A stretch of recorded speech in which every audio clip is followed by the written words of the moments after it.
were a lot of times when I would be talking with a patient and, learning just something so incredibly deep and wise that I didn't realize at the time, but had such a lasting impact on my life and how I've lived since then.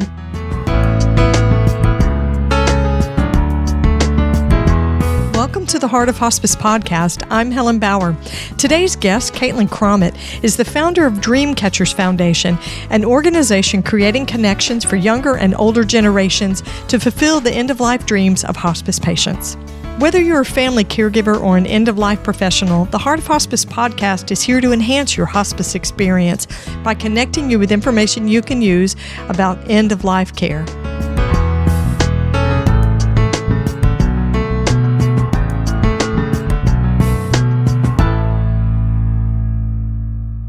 This episode is sponsored by Hospice Navigation Services. When end-of-life care becomes confusing or overwhelming, Hospice Navigation Services can help. Hospice navigators are hospice professionals with at least 10 years of hospice experience, trained to provide accurate, unbiased information. Hospice Navigation Services, the guide for your journey. Now, here's today's episode. You're going to love my guest today. She is a dreamer, a motivator, an inspiration. She's an overachiever, and she's a little bit intimidating, but in a really, really nice way. My guest, Helen Crommett, started as a hospice volunteer when she was 12 years old, and she's the founder of Dreamcatchers Foundation. She's a speaker and the author of How to Attract Millennials to Your Company and Actually Keep Us. She's got some amazing stories to share. She's doing some fantastic work, some inspiring work, partnering young people with volunteer opportunities to fulfill end-of-life wishes for hospice patients. So sit back and relax. You're going to love Helen Crommett and hearing about the work she's doing with Dreamcatchers.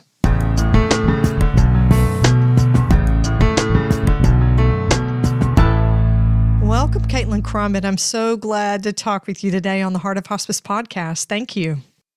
Thank you. I'm so excited to be here. You all are amazing and an inspiration. So oh my gosh, I'm honored to be on. I think we're going to say the same thing about you.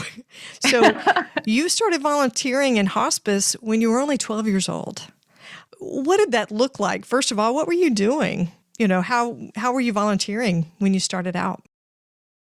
Yeah. So I was obviously when you're 12, you can't do a whole lot when it comes to patient interaction. So I was going and I went with my older sister who was looking for volunteer hours. So naturally I came along with her on everything she did and just started doing little things around the office. We'd help with labeling. We'd help with just anything the staff needed. And really that was when I fell in love with the people that are hospice, right?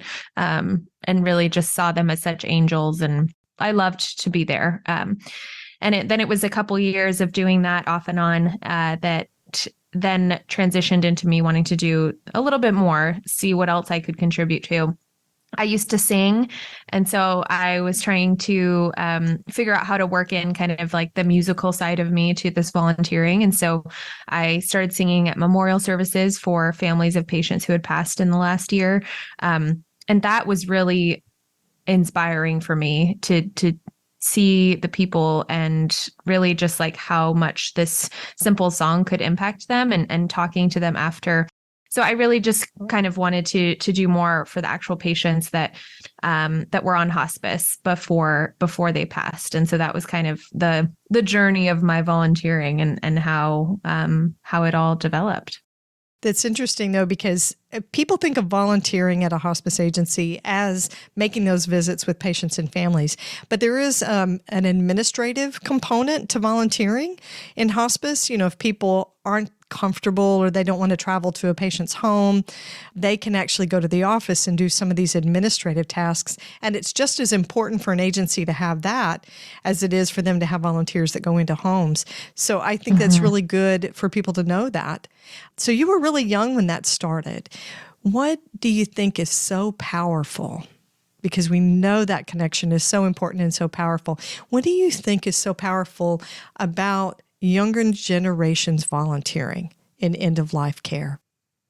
I think, I mean, it made such an impact on me and has really affected my entire life since then. And so I think the beauty of that is really that starting young and being exposed to people, number one, that are of different generations than you. A lot of us get kind of, we stay hanging out with our generation. We're in school with our similar age groups, and then you go into the work life and you're kind of in a similar age group. So we're very age segregated in that way. And so a lot of young people don't even have the opportunity to spend time with people of these older generations that have these unique life experiences that we would literally only read about in history books, maybe. And so that was really cool for me to be able to interact with just on a casual level with these people who I otherwise would not be exposed to. And then as far as hospice specifically, I think obviously people nearing the end of life have such a unique perspective on life because they're at this really special point where they're able to kind of come to peace with where they are and kind of reflect. And I think a lot of those perspectives were transferred to me in those conversations. And so there were a lot of times when I would be talking with a patient and, learning just something so incredibly deep and wise that I didn't realize at the time, but had such a lasting impact on my life and how I've lived since then. And so I think experiencing that at a young age is so critical because it gives us those perspectives and it gives us that frame of mind of like, oh, this is what it means to get older. And this is what aging looks like. And this is what really life should look like outside of just kind of where we are with our blinders on when you're in high school or that age when you're just a little bit more focused on yourself. So I think that's really the most important thing is starting volunteering at a young age with these populations and really just having that intergenerational connection because it can bring so much to both sides of that equation. Absolutely. So you have a nonprofit called Dream Catchers. And you guys are doing some amazing work. And I see, it's funny, the minute I said dream catchers, you had this big smile on your face immediately. Tell us about the inspiration for Dream Catchers and how you got it started. Yeah, so the inspiration, well, of course, it began after I started volunteering in hospice, fell in love with hospice staff, fell in love with the people, always knew that I was really more comfortable around older generations. That was just kind of how I was. I always wanted to spend time with, my grandparents or other people's grandparents, or really just kind of being more comfortable around those generations. And so it was when I was volunteering and after I started singing at these memorial services, I was trying to figure out what to do next. And I was just looking for different ways I could actually have that patient interaction. And shortly after that, I watched the movie Patch Adams, and that was really the catalyst for Dreamcatchers, that scene where Dr. Patch fills the pool full of noodles for the woman who had always dreamed of swimming in a pool of noodles.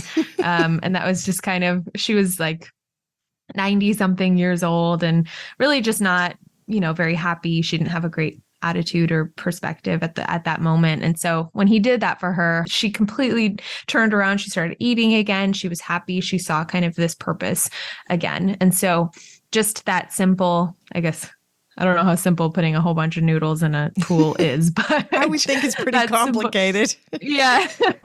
But that simple act of just listening to her and doing this thing for her, because a lot of people don't listen or focus on people of that age, especially in our American culture.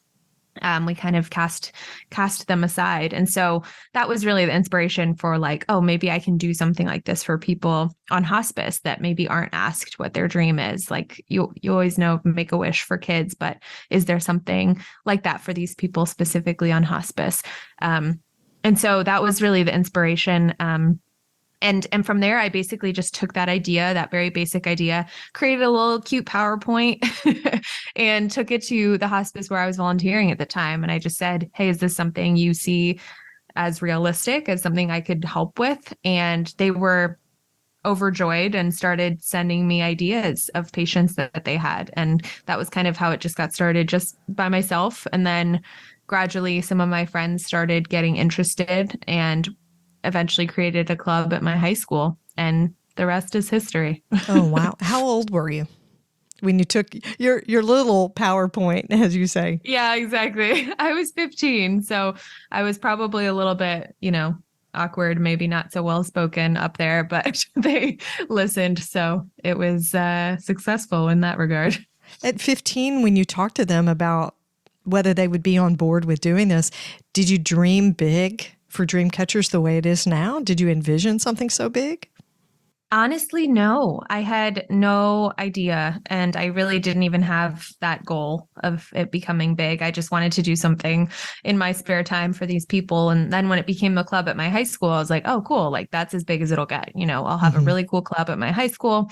And then it wasn't until we were published in our local newspaper in the Orange County Register, then a couple other high schools nearby, these couple students started reaching out wanting to do the same thing. And I was like, oh, there are other people that are interested in this. I never thought that would be a thing. And so they started clubs at their high schools. And I was like, okay, that's it. That's great. Like we made an impact in our community. And then it wasn't until a student from another state reached out and wanted to start a club. And I was like, oh, okay, maybe this could be bigger than just my community. Wow. So tell me about the process. If a hospice agency wants to work with Dreamcatchers to connect them with their patients for end-of-life wishes, how does your process work? Yes. So basically, we really emphasize the intergenerational connection. So of course, all of our chapters are run by students in high school or college, that sort of age group. We have a couple in graduate school as well. So really just kind of emphasizing that, we're two different generations, opposite ends of the spectrum. So basically how it works is if a hospice expresses interest, we see if there's a local chapter that they could partner with. And if not, they would help us identify some local schools that might be interested in starting a chapter. So they would help maybe one of their staff has a kid in high school or a niece or a nephew in a local high school. And from there, that student, we would help them get their club started at their school or in their community. The hospice would start getting the word out to their patients, to the families, to their staff, and the nurses and social workers are really the referral partners in that way. And so they submit these dream request forms to the local chapter, and then the chapter does everything. They do the fundraising, they do the planning, they do the execution of the dream itself. And so we really like to have our students be really empowered to do everything from start to finish. And so it's a real growing experience for them in that way too. It's kind of like running their own business. An amazing opportunity to connect with another generation, give back to the community. I mean, it's awesome. What are some of your all-time favorite stories about end-of-life wishes that you guys have partnered with? Oh, there's too many. Tell me about a standout, one that really stands out to you. Well, one that I've done, one of my very first dreams that I fulfilled was really powerful for me. It was for a woman named Pat. And she, when I met her, I was asking her what her dream was. And she was like, well, to die and go to heaven to join my husband, because her husband had just passed away. And so I was like, well, I can't do that. But is there anything else that you're interested in or what excites you? And she was talking about her travels a lot and how she went to China a lot of times. And that was her favorite place to go. And she had all of these slides of China and her visits there. And so we pulled up her little slide projector, which I had never seen before. And one of the ones with the big round tray and everything. I had to learn how to use that. And she had boxes and boxes of these photos. And so I just started going every Sunday. I'd go and sit with her for about an hour and we'd go through these photos and I'd write down some of those stories that she was telling me. And we decided that we'd put on a little presentation for her where she was living. It was at like a skilled nursing facility, assisted living. And so we started doing that. And it was just so much fun to get to know her. And I think really the journey was the best part of that because at the end of it, she ended up going into a coma right on the day that we were meant to do the presentation to her friends there. And so I went and saw her and she actually like sat up and said, "Hi, Caitlin, how are you?" And just the fact that she like knew I was there and knew that, this was meant to happen, I think the journey was really beautiful for that part, to get to know her and hear her stories. And I really think that was the biggest part of it, was, her having someone to talk to and to tell her stories and feel like she was passing that on. So that was one of my favorites that I've done. Now, ones that chapters and other students have done, there are lots of those too. I could go on. What do you think was the most fantastic or crazy dream that's ever been requested? Oh man, I'm like sorting through them in my head right now. But we've had surprisingly a lot of hot air balloon requests. I know we had like a 103-year-old woman who wanted to go up in a hot air balloon, and it was just so sweet to see that happen for her. Wow. And the students get to be there and watch her experience that with her family. And it was like, those, I guess, in a sense, are a little bit crazy, because, it's a big thing for them. And for, that's kind of a wild experience. Sure. There have been helicopter rides, there have been plane rides, and there's been like really simple ones too. So it really runs the gamut of what people request. But I think those are typically some of the like crazier ones that we get. When you think about the work that Dr. Patch Adams did, Yeah. So swimming in the noodles, that was kind of a crazy thing, and very, very small, sort of random, right? Who actually dreams of doing something like that? But for him, it was about being able to make this patient feel seen and feel heard, and it was quality of life. She had a dream that came true, and that's the work that Dream Catchers is doing. This episode is sponsored by Hospice Navigation Services, the guide for your journey. Navigating end-of-life care can be confusing and overwhelming. Hospice Navigation Services can help you navigate hospice care for the best end-of-life experience possible. Hospice navigators are hospice professionals with at least 10 years of hospice experience, trained to provide accurate, unbiased information. Our team's compassion and respect for quality of life allows them to help you focus on getting the kind of care you want.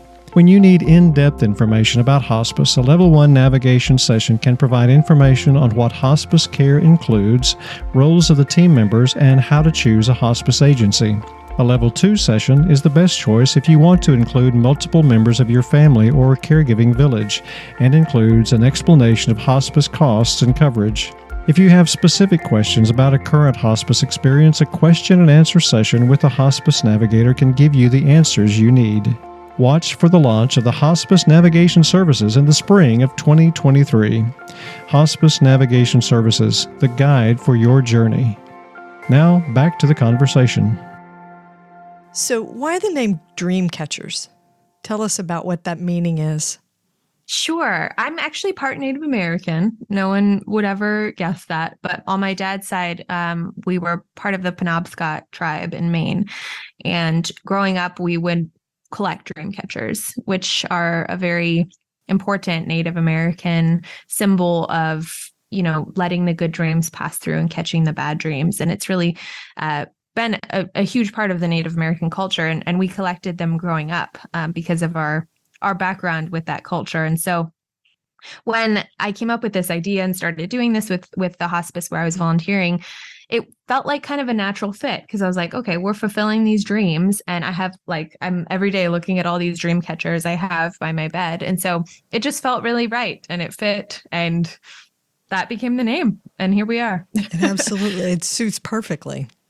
It does. And we like to have our students, after every dream, what they'll do is they'll either make or get somehow a dream catcher to give to the patient that they've fulfilled their dream for. And they kind of explain the background and the meaning of this dream catcher in the hopes that they'll keep that with them, and it'll be a reminder of the dream that they had. Oh, that's beautiful. You said that you guys have chapters, right? In different states. How many different states are you in? We're in about, I want to say 18 to 20 right now. I'd have to count exactly, but our goal is to be in all 50 someday. That's awesome. I love it. Where does the funding come from when one of the chapters needs to fulfill a dream of one of the patients? Where does the funding come from? Yeah, so we help fund the first two dreams that a chapter fulfills to kind of get them on their feet, get them up and running.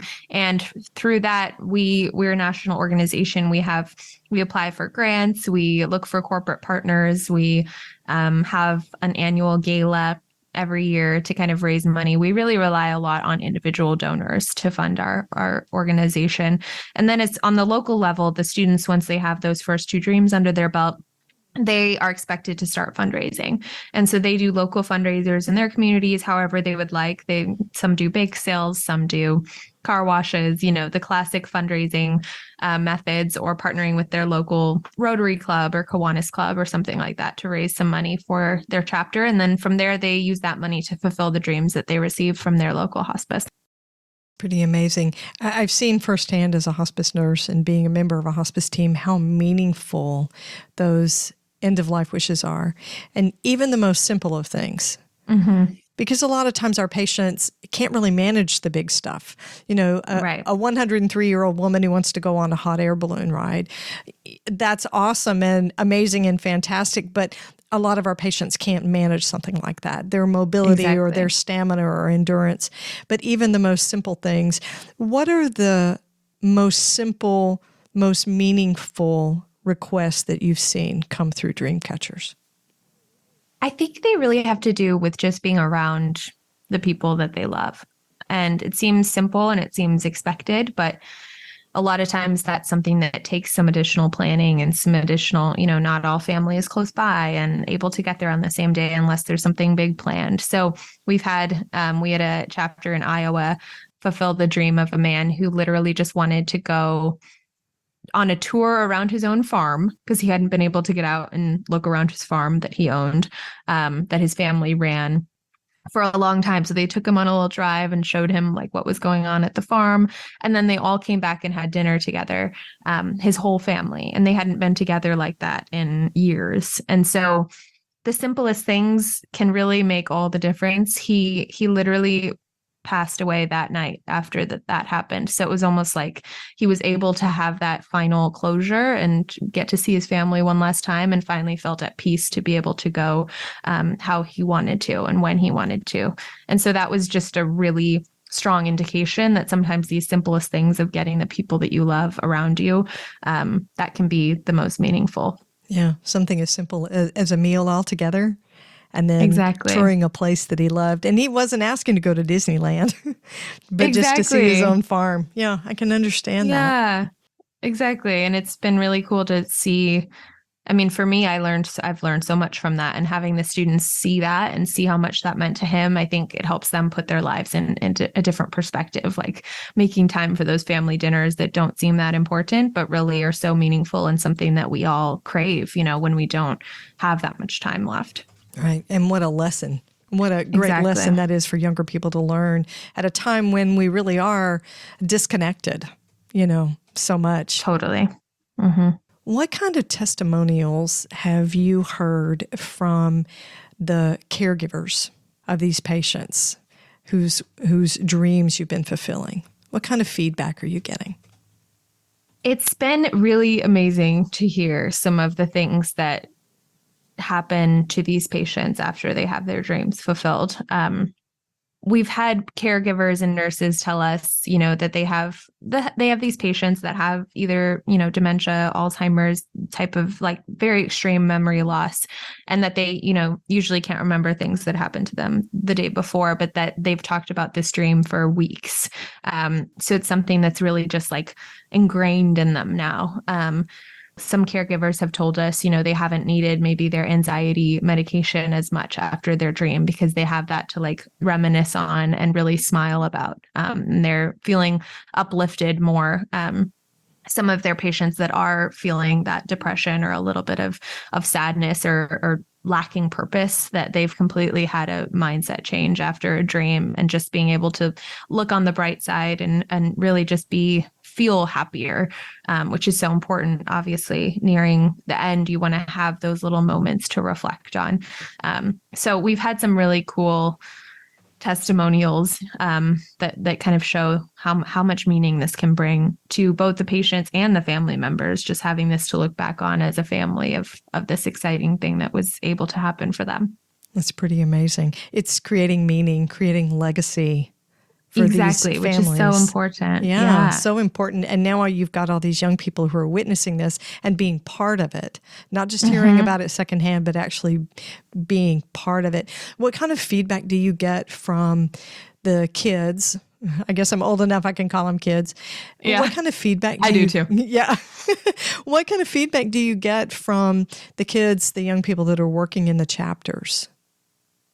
A lot of them are really, they are given a new, I guess a lot of them have expressed an increased comfort level with interacting with older generations. I think a lot of them have been scared to talk to older people or older adults, or just not knowing what to say. So they're getting a lot better at that. And they also want to pursue more opportunities to connect with older generations, which is huge for us because we just want it to be a lasting impact on them and their ability to communicate and interact with people that they might not otherwise.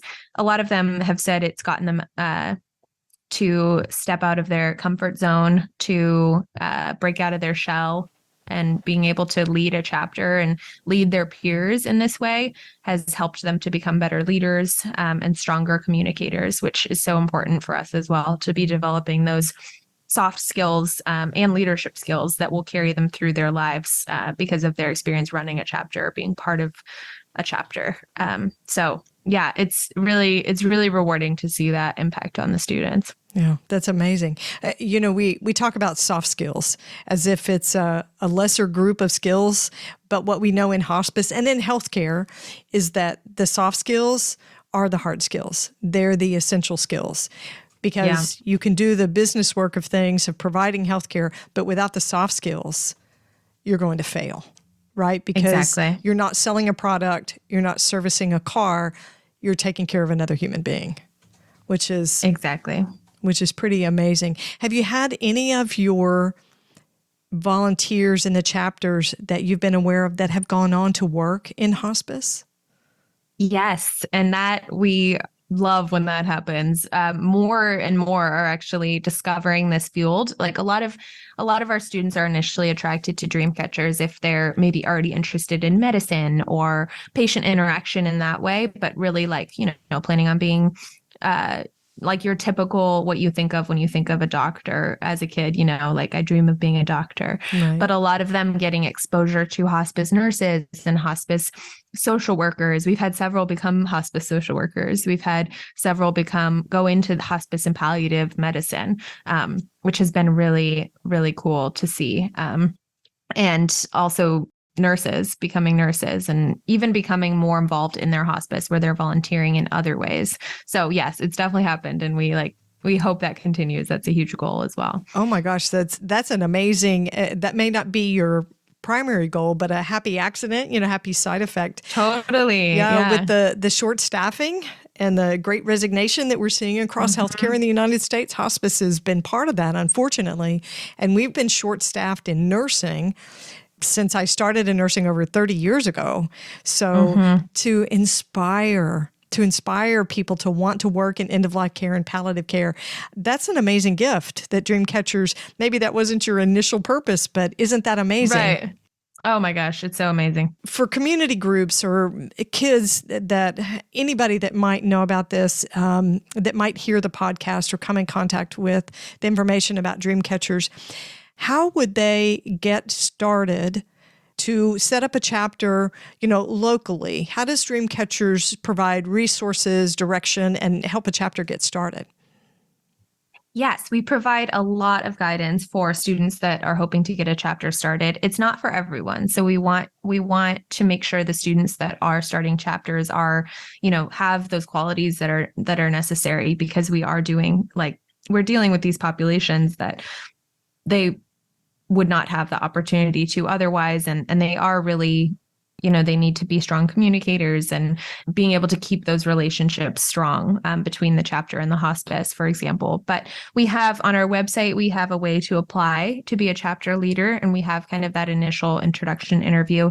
And then from there, we send them tons of resources and we check in with them constantly and just make sure they're getting going as a student chapter. And then if you're not a student and you want to become involved in Dreamcatchers, we have tons of other volunteer opportunities because we need that support. We're almost fully a volunteer-run organization. So regional support, adult support is so important for our local chapters as well, and making sure those connections are strong and that those dreams happen effectively. And so there's lots of ways to get involved, and we provide all of those resources for anyone who is interested. What if somebody wants to financially donate to support Dreamcatchers? Do you accept donations, and how does somebody go about doing that? Of course, yes. We absolutely accept donations. We need donations constantly. As a nonprofit, anyone who knows the nonprofit life, you're constantly fundraising. So that's so important for us. So yes, we accept donations on our website. We also accept donations to individual chapters in a local community. So just to run the organization, there's a lot of expenses and there's a lot of things that we need that money to go to. So absolutely, we accept donations. Awesome. Okay, so if one of our listeners wants to connect with Dreamcatchers, how can they get in touch with you, find the information, make a donation? How can they get in connection with you? Yes, I would say the easiest way is to go to our website, dreamcatchersfoundation.org, all one word. And we also have all the social medias. So on Instagram, we're Dreamcatchers Foundation, and same on Facebook. My email is just Caitlin@dreamcatchersfoundation.org. I know there's a million ways to spell Caitlin, so I'm sure we'll clarify that. But I also respond to the contact forms that come through our website. So you can easily reach me there. And we will very much welcome any communication from listeners. So thanks. I'm going to put links to your website and your social media and your email in the show notes, so our listeners will be able to go straight and connect with you. Thank you for the work that you do. Thank you for the way you're inspiring young people and connecting us, all these siloed generations. Aren't we just tired of the disconnections? I know I am. I love hearing something positive about reaching out, reaching across, and helping, and the benefits. You're a change maker, Caitlin, and what you're doing is so valuable. And I appreciate the time you've taken to talk with me today. Well, thank you. Thank you for providing this amazing platform. I think it's so important for people to become more aware of all the things surrounding hospice and end of life, and yes, to connection. So I appreciate being on. Thank you.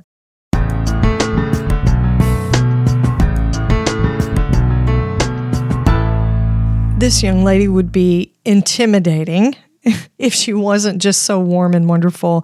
I love Caitlin's story, especially how she got Dreamcatchers started. What an amazing story for such a young person. The benefits of intergenerational connections have been obvious. We've known about that. Multi-generational households, the benefits to both the older generations and the younger generations, very well known, right? There's plenty of science to back that up, plenty of evidence. But the happy side effects of the partnering between generations, it's just an amazing thing. It's a side effect that maybe they didn't anticipate when she started Dreamcatchers, but tearing down these boundaries between generations that have been so siloed. We have a tendency to label these generations. We've got super seniors, we've got millennials, Gen X, Gen Z. At the end of the day, we're all just people. So Dreamcatchers is helping to erase those boundaries, ease those stereotypes, and share stories that might have well been forgotten if hospice patients hadn't been encouraged to share them, and the volunteers had not encouraged the patients and the families to create the memories and the legacies through granting of their dreams, their end-of-life dreams.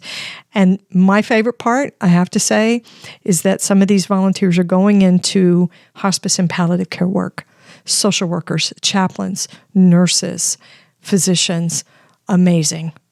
Anybody, if you're listening, you want to make a donation to the Dreamcatchers Foundation, or you are interested in having your hospice agency partner with a chapter that might be in your area, check out their website, dreamcatchersfoundation.org.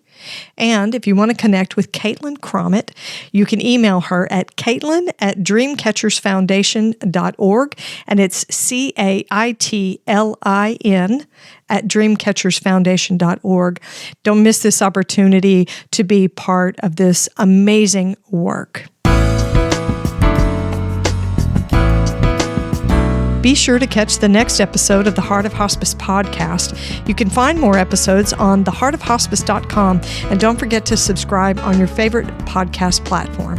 You can connect with the Heart of Hospice on Facebook and Instagram, and send your questions or comments to me by email at host@theheartofhospice.com.